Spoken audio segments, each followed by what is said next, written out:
안녕하세요. 이사무엘 목사입니다. 매일 성경 묵상 사무엘상 34번째 시간 언약을 이행한 요나단이라는 제목의 말씀으로 함께 묵상해 보겠습니다. 본문 말씀은 사무엘상 20장 24절에서 42절 말씀입니다.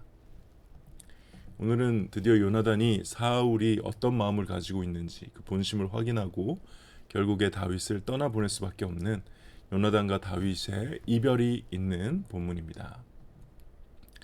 식사를 하게 되죠. 초하루 되어서 식사를 합니다.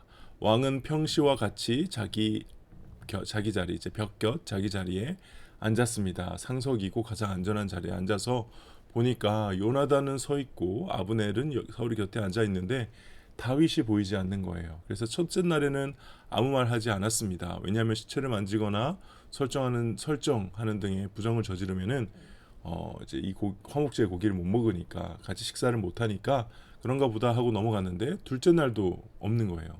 그러니까 여기서 이제 의문을 품게 되죠. 이세 아들이 어찌하여 오늘 식사에 나오지 아니하느냐. 여기서 이세 아들이라고 표현하는 것은요. 주로 이제 사무엘상에 보면은 다윗의 대적들이 이제 부정적으로 표현할 때 이세 아들이라고 해요. 그냥 다윗이라고 물어보면 되는데 이렇게 둘러서 얘기하는 걸 보면 사울도 어지간히 다윗을 싫어했던 것 같습니다.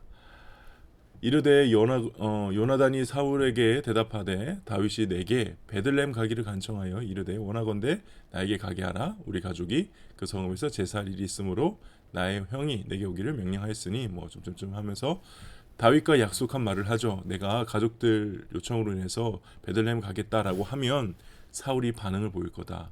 뭐 좋게 생각하면은 사울은 나를 죽일 일이 없고, 근데 사울이 화를 내거나 부정적으로 생각하면은 사울이 나를 죽이려고 하는 거다라고 이렇게 얘기를 해놓은 사항이죠.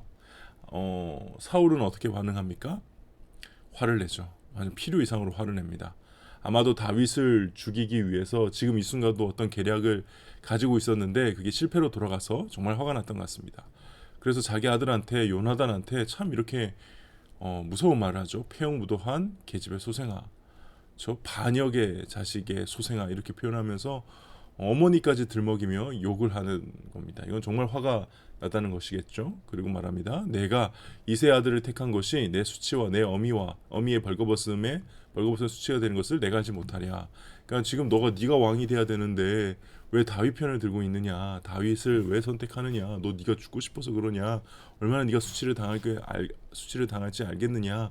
라고 이야기를 하는데 사실 우리가 결론을 알고 있죠. 정반대죠. 오히려 이 요나단과 요나단의 후손들은 다윗이 보호해주고 결국 오히려 사울의 자손으로서 수치를 면하게 되는, 요나단과 요나단 후손이 수치를 면하게 되죠. 그러니까는 사울이야말로 지금 아무것도 모르는 참 안타까운 상황입니다. 그러면서 사울이 다윗을 죽여야 한다라는 말을 노골적으로 이야기하고 하죠. 그래서 요나단이 너무 화가 나서 아니 그가 죽을 일을 한 게 무엇이냐 이렇게 따지니까는 이제는 사울이 요나단을 죽이려고 합니다. 단창을 던져서 다윗에게 이미 두 번이나 했던 것처럼 죽이려고 하죠.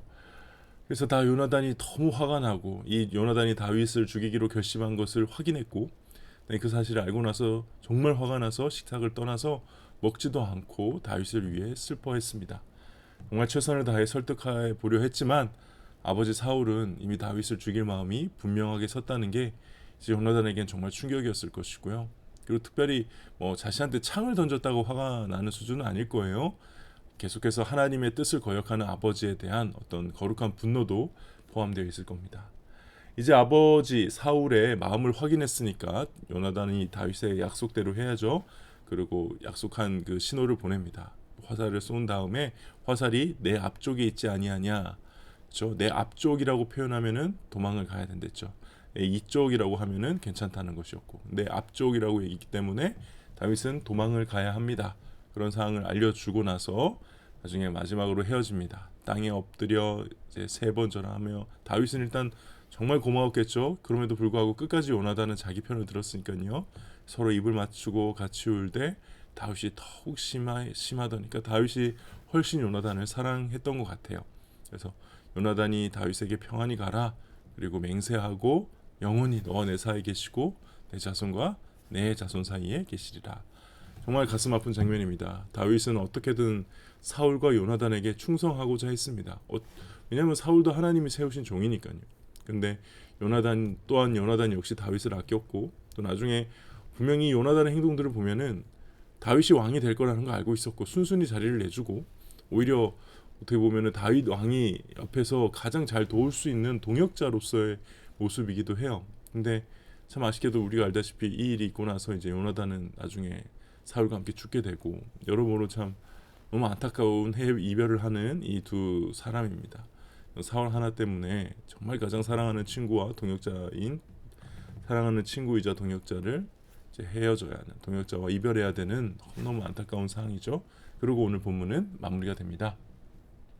오늘 본문의 묵상은 두 가지 정도인데요. 첫 번째는 요나단을 좀 한번 묵상해 보면 좋을 것 같아요. 요나단이 얼마나 힘들었을까. 정말 비통한 심정이었겠죠. 자신의 아버지와 다윗 사이에서 당연히 다윗을 선택했어요. 그는 하나님을 보고 다윗을 선택했거든요. 근데 아버지를 버릴 수는 없죠.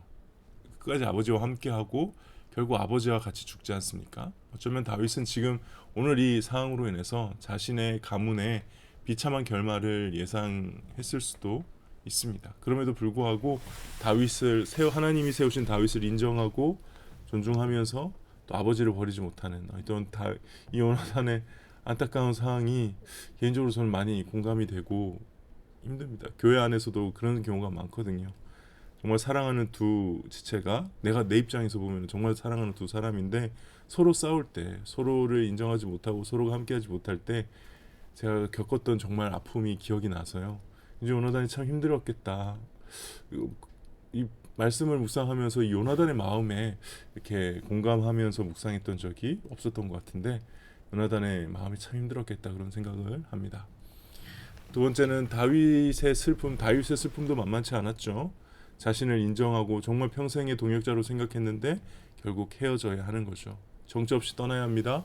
가진 것을 다 버려야 했고요.